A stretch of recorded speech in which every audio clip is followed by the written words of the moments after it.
నమస్తే అన్న. నమస్తే అన్న. ఏపీలో ఎలక్షన్స్ వస్తున్నాయి కదా ఇంకో 2 నెలల్లోని. ఎవరు నెక్స్ట్ సీఎం ఎవరు అవుతారు అనుకుంటున్నారు? జగన్మోహన్ రెడ్డి.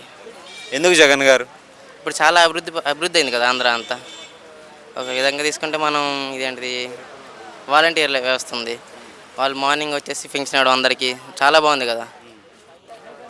అంటే పథకాలు చాలా మందికి అందట్లేదని అంటున్నారు. నిజంగానే అందట్లేదు, అందరికి అందుతున్నాయి. అందరికి అందుతున్నాయి, కాకపోతే కొంతమందికి ఆల్రెడీ తీసుకున్న వాళ్ళకి మళ్ళీ అందవు అంతే. ఫస్ట్ అందలేదంటే మళ్ళీ అందుతాయి ఇవి. ఓకే. ఇంకొకటి వాలంటీర్ వ్యవస్థ ఉంది కదా, దాని ద్వారా జనాలకి ఎలా యూజ్ అవుతుందంట? చాలా బాగా చెప్పా కదా నేను ఆల్రెడీ. చెప్పాను ఆల్రెడీ. ఇప్పుడు ఎర్లీ మార్నింగ్ 6కి వచ్చేసి అందరికీ పెన్షన్ ఇస్తున్నారు వాలంటీర్లు వచ్చి. ఇప్పుడు వికలాంగులు ఉంటారు, వికలాంగులకు వచ్చి పెన్షన్ ఇస్తున్నారు. అదే చాలు ఇక. ఇంతకుముందు పాలనలో అంటే ఎర్లీ మార్నింగ్ వాళ్ళు వెళ్ళి ఆఫ్టర్నూన్ వరకు లైన్లో నుంచి తీసుకునేవాళ్ళు. ఇప్పుడు ఎర్లీ మార్నింగ్ 6కే వచ్చి వాళ్ళ ఇంట్లోనే ఇచ్చేస్తున్నారు కదా. ఇంకొకటి సచివాలయాలు కూడా ఏర్పాటు చేస్తారు, గ్రామ సచివాలయాలు. సో దాని ద్వారా ఎలాంటి యూజ్ ఉందంటారు? చాలా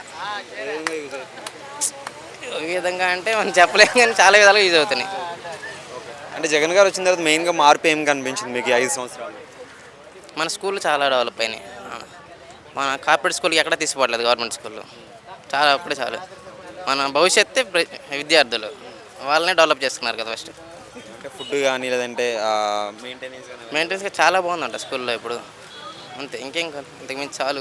ఇంకొకటి ట్యాబ్స్ ఇవన్నీ ఇస్తున్నారు కదా, ట్యాబ్స్ కానీ డిజిటల్ స్క్రీన్స్ పైన క్లాసెస్ చెప్పడం అలా చాలా బాగుంది. అంతకుముందు లేదు, ఇప్పుడు వచ్చింది కొత్తగా అంతే.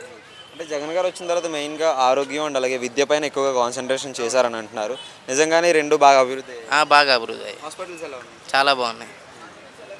ఇంకొకటి ఆరోగ్యశ్రీని 25 లక్షలకు పెంచడం ఎలా అనిపిస్తుంది? ఆరోగ్యశ్రీ 25 లక్షలకు పెంచారు కదా, ఎలా అనిపిస్తుంది? చాలా బాగుంది. ఇంకొకటి కొన్ని మెడికల్ కాలేజెస్ ఓపెన్ చేయడం, వీటి గురించి ఏం చెప్తారు? అదే చెప్తున్నా కదా, చాలా బాగుంది. అభివృద్ధి కూడా బాగా జరుగుతుంది. మళ్ళీ జగన్ వస్తే మళ్ళీ అభివృద్ధి బాగా జరిగింది.